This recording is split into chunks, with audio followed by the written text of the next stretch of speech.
Barry Anthony Pinto was born on January 18, 1957, into an Italian-Portuguese-American family. He grew up in the seaside town of Plymouth, Massachusetts, alongside his parents, Joe, a house painter, and Monica, an elementary school teacher's aide, as well as 4 siblings. The Pinto family was well known in their community and were often surrounded by animals, including horses, goats, and even, at one point, a mischievous raccoon. Barry was described by his older brother on the Murder, She Told podcast as a kind, thoughtful, and generous young man with a big smile. The Pintos enjoyed hunting together, and Barry was by all accounts an excellent marksman. He also had a passion for archery, played varsity football, and was a member of the school's marching band. In the summer of 1975, at 18 and still a senior in high school, Barry became a father to a baby girl named Amy. After graduating in 1976, he married Amy's mother, Ruth. However, over time, the relationship broke down, and they eventually went their separate ways.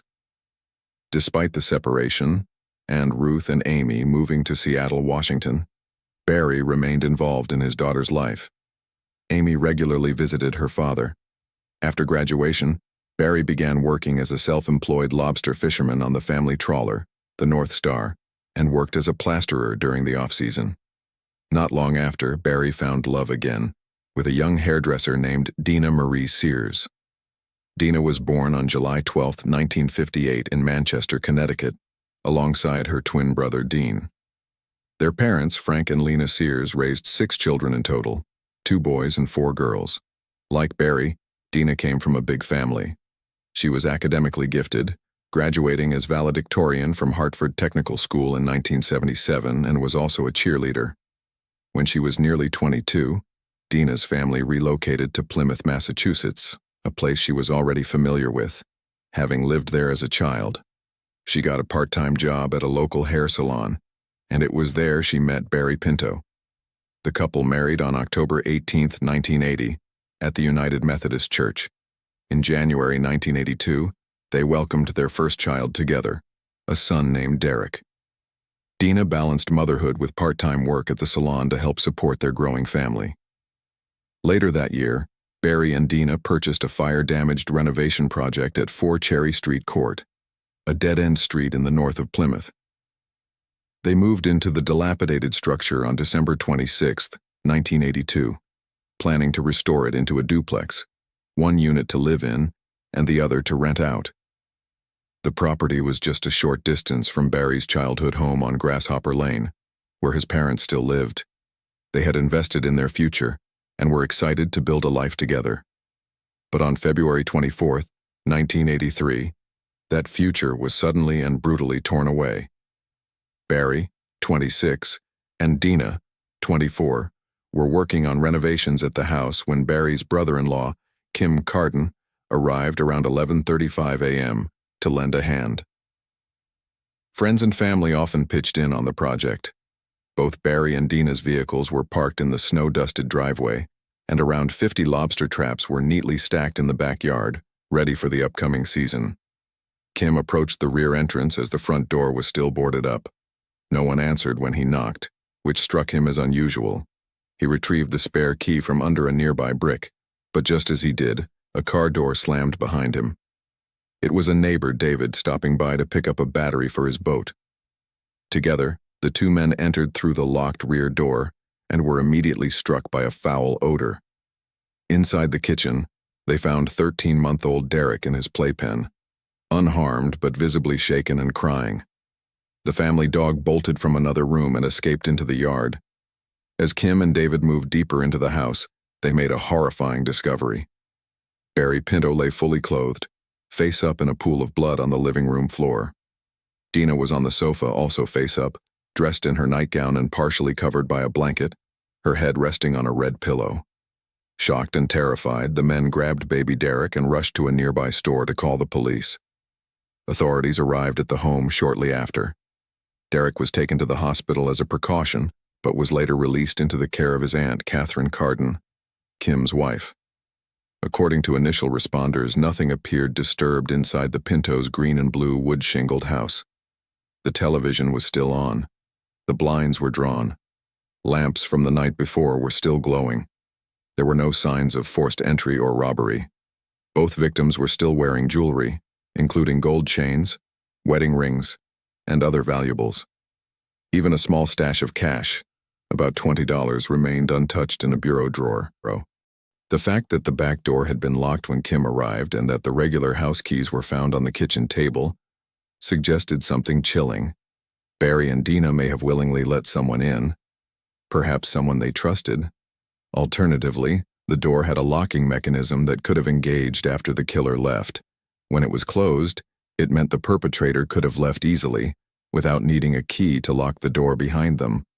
According to the Patriot Ledger newspaper, it was common for the Pintos to leave a key hidden outside for family and friends helping with renovations. But no one had ever reported seeing any unusual activity at the house. There were also no signs of a struggle at the scene, suggesting neither Barry nor Dena had a chance to respond or defend themselves. Police quickly ruled out both murder-suicide and robbery. They described the shootings as gangland style and confirmed they were treating the case as a double homicide. Autopsies conducted by Dr. Gordon Robbins at Chelton Memorial Hospital in Fall River revealed that both Barry and Dena had been shot in the head. Forensic teams recovered a small number of shell casings from the living room. 2 bullets were recovered from Barry's right temple, one fired at close range, the other from farther away.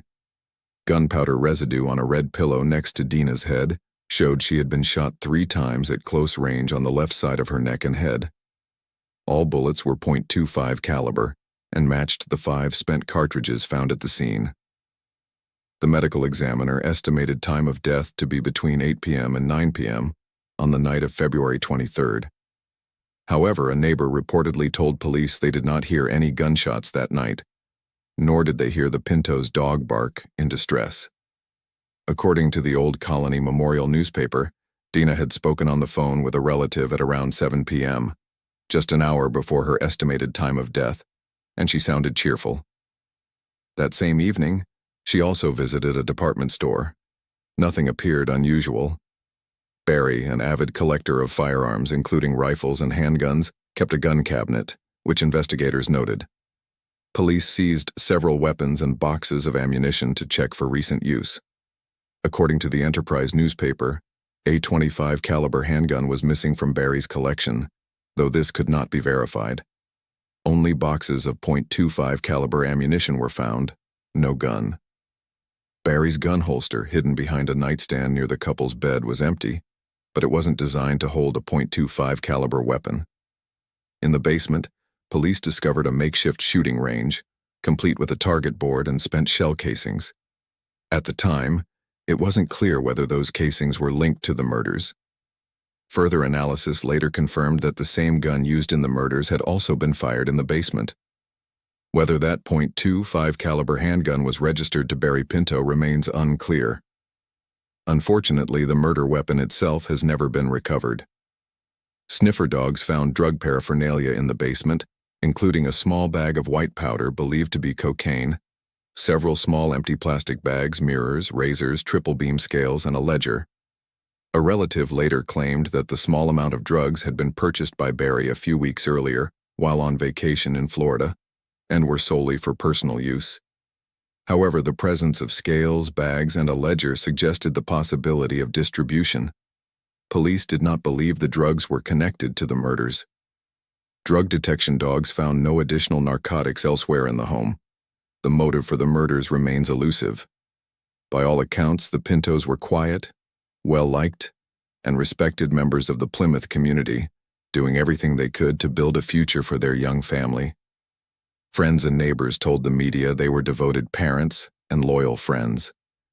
A family member told the press, "To lose someone under normal circumstances is tragic. To lose them under these circumstances is terrible. It's beyond devastating." The town of Plymouth was left shaken by the cold-blooded murders. Many residents feared the emotional toll it would take on the couple's young son, who may have witnessed the killing of his own parents. In the wake of the tragedy, the local Lobstermen's Association established a trust fund for baby Derek. Despite a thorough investigation, the case quickly went cold. In 2003, on the 20th anniversary of the Pinto murders, detectives renewed efforts to crack the case, publicly appealing for anyone with information to come forward.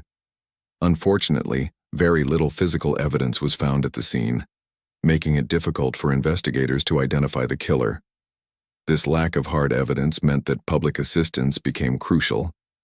According to Robert Pomeroy, former chief of the Plymouth Police Department, public information remains the best hope in solving this double homicide. Who killed the Pintos and why?